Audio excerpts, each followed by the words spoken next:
Welcome back. Today is September 1st, which I think marks the first time I've ever recorded these on the actual first of the month. Who knows if it'll actually go up today, but we'll see. I kind of made a decision in the middle of August because I didn't upload my July vlog technically until like August. I don't remember when that was, but maybe it was the middle, maybe it was the beginning of August. And then it was just like, well, I don't want to do an August vlog. Yeah, it was like the middle. And then there's only been 2 weeks. Like, I don't know that I want to talk about all this yet. That turned out to be not the best decision because so much has happened since my last vlog that it probably would have been better to split it up into two. So this one might just be a little longer. But it got me back on schedule, or at least for now. We'll see when this gets uploaded. So, but yeah, here I am again. This is covering kind of everything since August and halfway through July. I think the last vlog was on the opening day of session 5, which would have been, yeah, like the dead center middle of July. So yeah, camp was awesome. Camp is always awesome. I love camp ministry. I love being a cabin counselor. Getting that opportunity in this year was amazing. It didn't feel as, I didn't get as much of the like warm, rewarding feeling that you get sometimes when you like work with kids, and you get to the end of the summer and see the fruits of your labor and like know that you did good work. Like I know that I did good work, but it just kind of felt like, I said this kind of in my eval too at the end of the year, it just kind of felt like, I don't know, just very like mid, just very neutral. Like it didn't feel bad, but it didn't feel explicitly good. It just kind of felt like, yeah, I just went to camp this summer. Which kind of stinks when you don't get the reward almost. But like, I know logically that like, I did a great job. I impacted those kids. I'm just used to feeling a lot more of a sense of connection to that, and a lot more sense of drive and reward from that, from the work that I do at summer camps. And this year, like I didn't really get that rewarding relief. I didn't really get that drive from it, which was interesting. But I do, like I have been saying and have been thinking that like, I'm kind of just getting a little too old. I know there's not really an age limit on cabin counseling, but when all of your coworkers are like 19, 20, and you're 23, it's like that's not the biggest of age gaps. It's not that I feel like they're so young and I'm so old, but there's just this very, very slight disconnect where you're just like, I don't know about this. But again, camp was awesome. God is awesome. And camp honestly was like really my only option for this summer. Because if you can't tell, I'm in my new dorm room. I'm not going to show you because it's a bunch of blank walls. It's not all set up yet. We'll get to that later. But because I was going to move up to Davenport, like I didn't really have a way to like make money at home, because like what job is going to hire me for 2 months unless I like lie and be like, no, I'll be here for years, and then I just dip on them, which is kind of not right. And also like I needed something to do. I had other options, but like I really didn't have much to do on a day-to-day basis other than just be at, like, just exist. And I like was living with my dad, which isn't the end of the world, but again, as you start to get further into your 20s, you start to be like, okay, I don't want to live with my dad's anymore. I have nothing against my dad. I have nothing against his generosity. And I don't think he really cares that I was just crashing there for a month or two, but like, man, it's just like, I want my own house. I want my own apartment. I want my own thing. You know what I mean? So yeah, more about camp. I think I left off on the opening day of session 5. Session 5, I got to be captain, which was really cool. That's something I had been wanting for a while. It's one of those things that you get it and you're like, oh, this was not what I was envisioning or expecting or wanting in my head. But like, it's better, and in a way that like the captainship isn't about all the things I thought it was going to be about. It's not about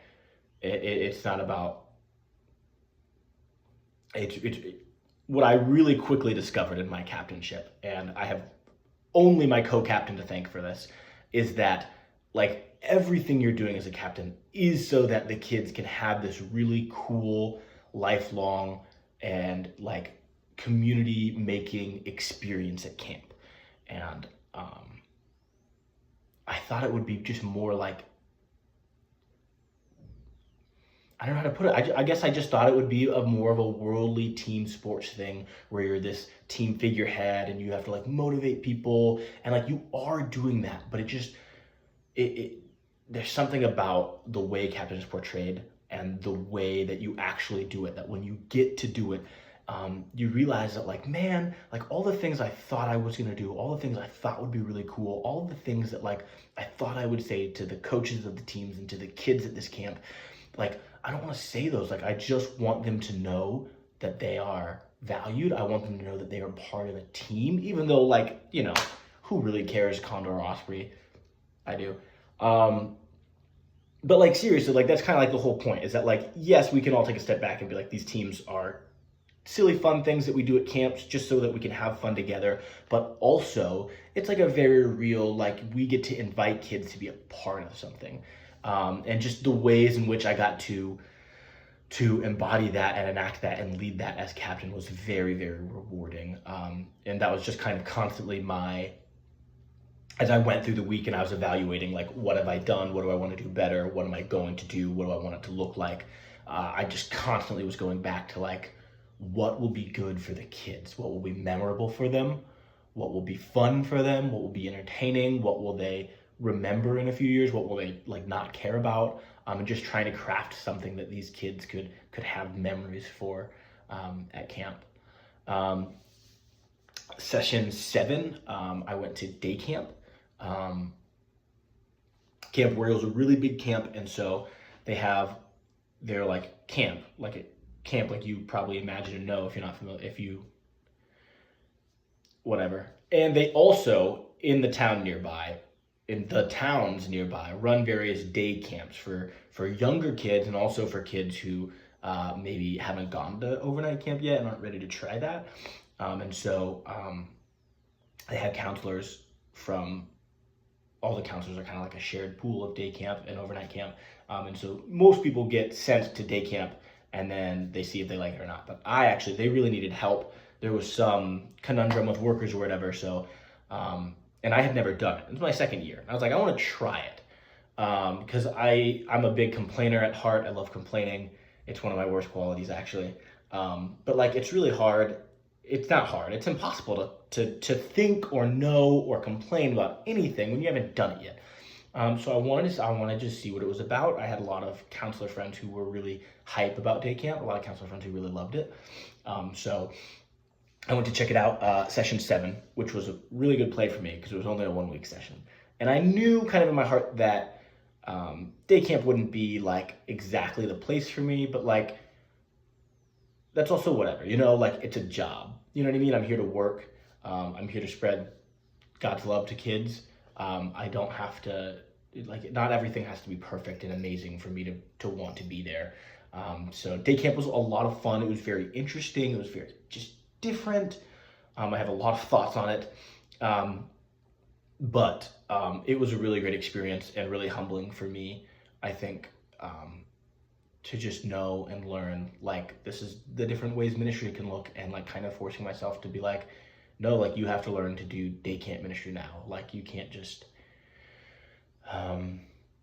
fall back on your ways of, oh, how would you do this overnight, or how would you do this? How would you manage? Like, it was nice to be like, this is a new thing and I'm going to learn how to do it this way. And I'm going to like enjoy it and make it just as memorable and good and a good product of my work.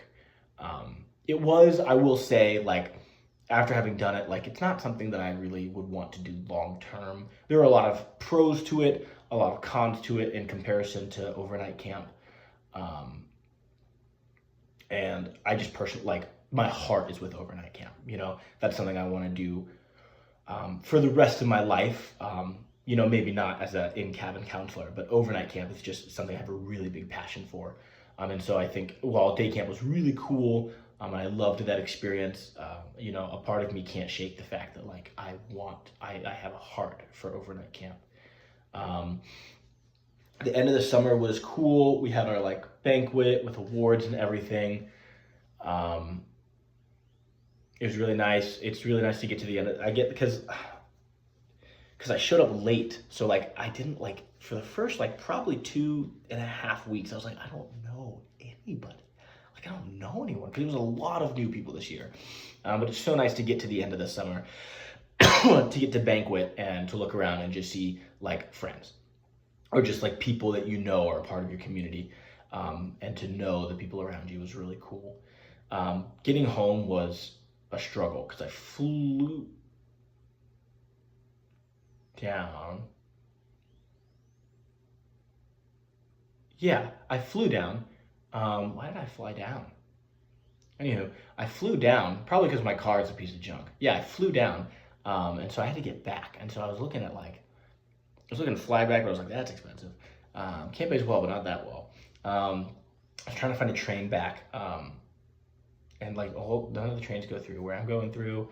But I found a train that was going through Dallas, and I went to Dallas with a friend, and then took the train home from there. Um, I have to tell this story because it's so surreal to me. So I'm on this train. It's leaving from Dallas, going to Galesburg. It's like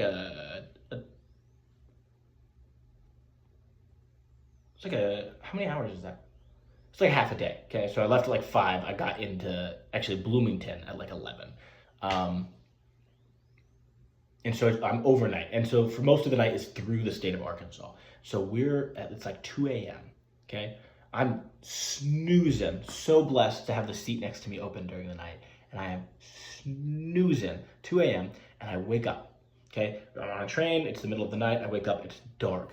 Okay, and I like slobber all over my pillow. Like I'm exhausted because camp is over, and it's like 2 a.m. and I wake up, and we had clearly like just left from a stop, and I look up and the entire car is just full of what I assume to be Amish people. Um, and they're all of the ones, at least in my immediate vicinity, like just saw me, woke up and like turned and are looking at me. So it's like 2 a.m., the middle of rural Arkansas, and I'm on a train and I just look up and there's just all these Amish people just staring at me. It was a really surreal experience. And then they started, I think, I don't really know what language it was, but I'm pretty sure that some Amish people speak Pennsylvania Dutch or whatever language they were speaking, just not English.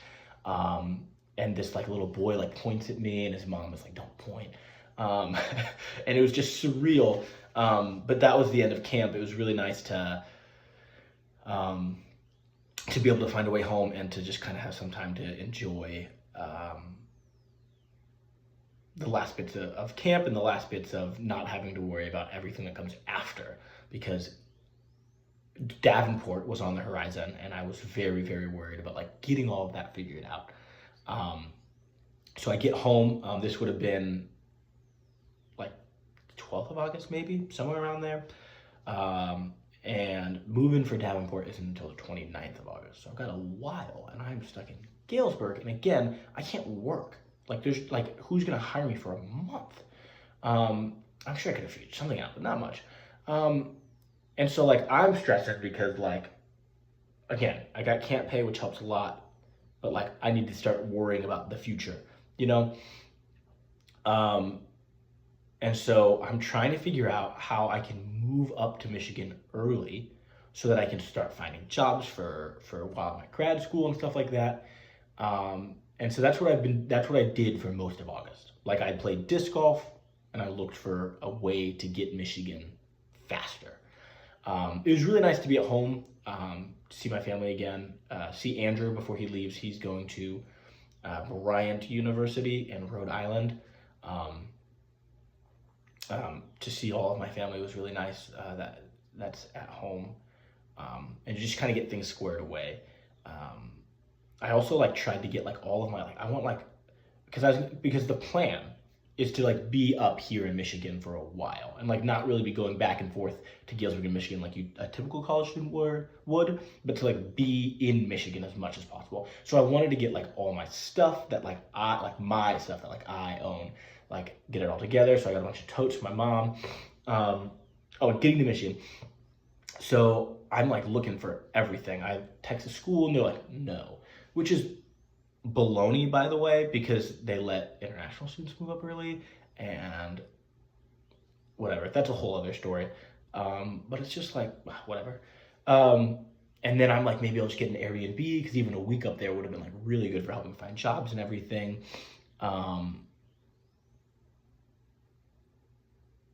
And I text my coach because I'm just asking around. And I'm kind of like waiting and hoping and banking on someone being very generous and very hospitable.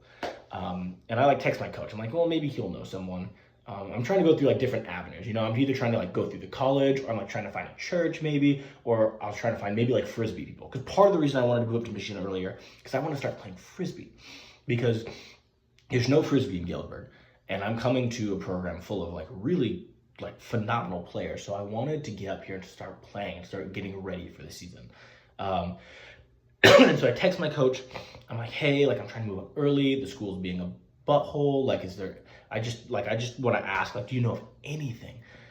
He was like, I don't know, I'll ask around. A day or two later, he texted me. He's like, yeah. He's like, one of my co-workers said you can stay at his place. I was like, this is awesome. And it was like, literally, I was like a little skeptical because it was almost too good to be true. This dude was like, you can stay at my place. You can just sleep on my couch. No big deal.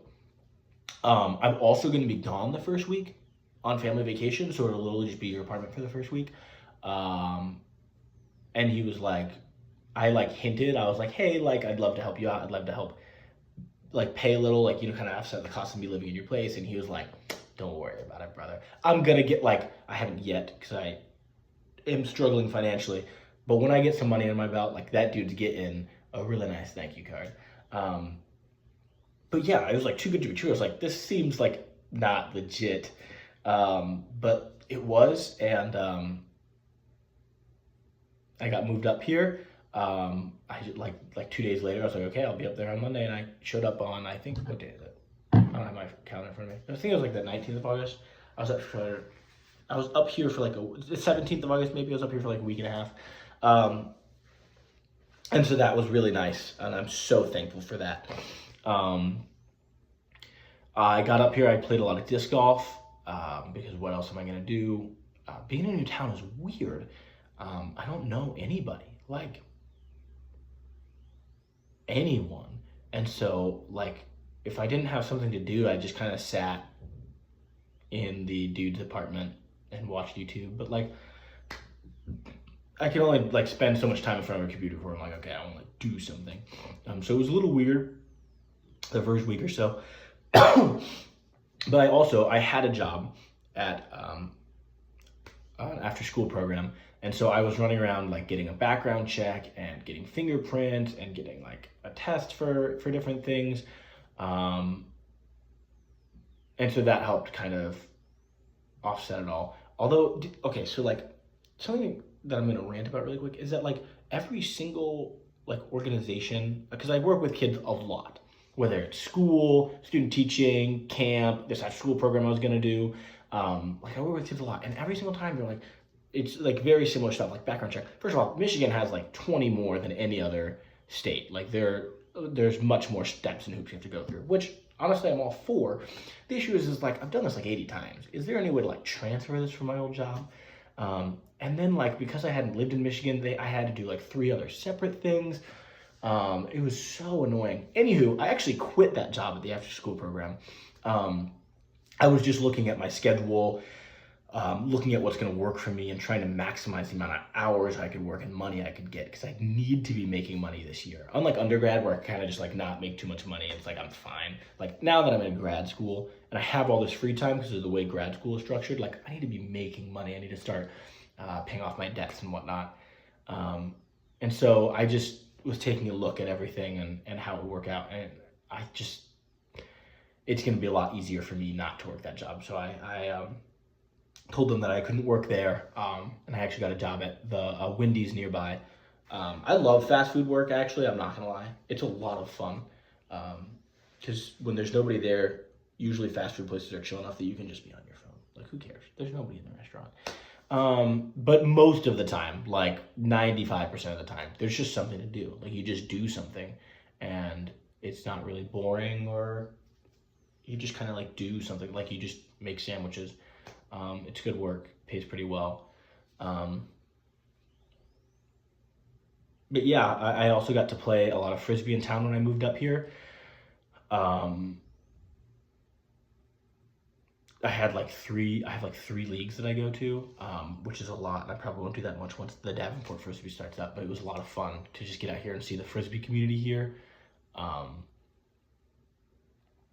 there's a lot of, just being a bigger town. I've never really lived in a big town like this, so there's a lot of Frisbee opportunities and disc golf, but like there also was like, so one of the groups I went to, there's just so much higher quality of play. Like the average player was just so much better, and I'm running into like to like professional players and people who play on like really serious club teams. And like one guy like saw I saw a bunch of Wheaton Mastodon guys up here. I don't know what that's about, why there are like a handful of Wheaton Mastodon guys. So Wheaton is one of the colleges I played when I was at Knox. Wheaton's in somewhere near West Chicago. Um, and so just to see like jerseys that I recognize and I've played against before, they were all alumni. I had never played against them. Um, was just surreal. And some people were like, "Oh, I know a Knox alum," or whatnot. And the guy I stayed with actually, like, we had never played together, but I played his team like the year after he graduated at Calvin. So that's just like super, just so weird, like small world stuff. But it was a lot of fun to be able to play like every other day of the week, and to play with like where everyone on average is like really good. Not like really good, but like good. Like they know the game.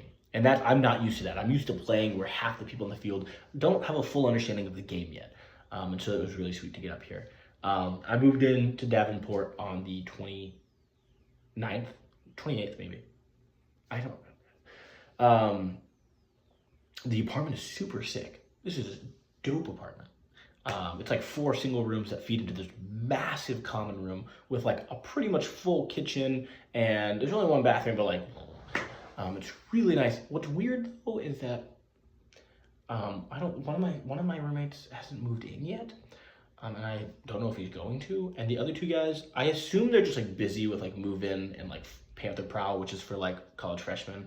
I assume they're just like busy, or maybe they like know people, and that's like the vibe of this campus is like, you know, people, you just go hang out with them, like nobody chills in their dorms. But like I don't know, like I've been basically alone in my dorm for the past few days. Um, yeah, it's a little rough, just because this campus is like really small. It's a lot like Knox, but honestly probably a little worse, in some ways, not in all ways. In some ways it's way better.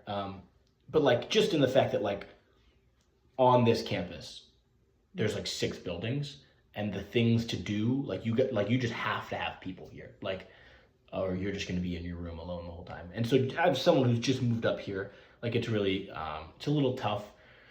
But I know that like once Frisbee practice starts up, I'll start to get some friends in a community up here. But yeah, it's just weird. This dorm at least is kind of like a ghost town.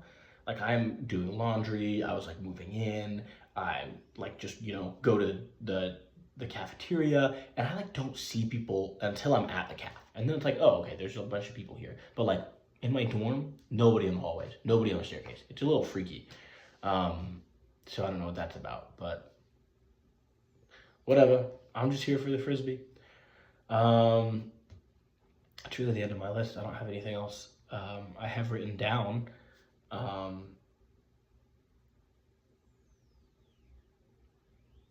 Yeah, I don't know. I'm just excited. My schedule's packed full. It's the fullest it's been in a while. It's nice to like have stuff to do again. I know that like I'm busy at camp, but like I'm not really busy at camp. Like everything else is on hold. Like you just do camp and that's it. And not that that's not busy, but like this is nice. I have work, I have school, I have various meetings and things in Frisbee. So it's nice to be really close, at least, to getting back into the swing of those things. Super excited for that. It was a little rough at home. I don't know if it was just because I had no schedule, or if I was just going through it for those 2-3 weeks, but it's just not a great time at home. I think it's just the curse of moving back in with your parents, even if it's only for 3 weeks. I love my dad, but oh gosh, to be not in your parents' basement. But yeah, getting back to Davenport, getting to Michigan to Davenport, things have kind of settled down. I'm kind of building my own schedule, finding my own rhythm. So that's cool. I don't know that I have any other updates. I'm just gonna kind of sit here and scratch my chin until I think of more.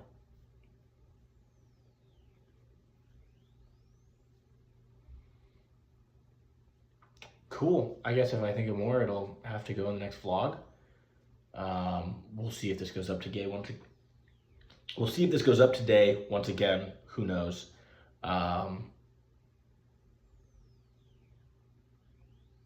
Yeah. See you guys next month.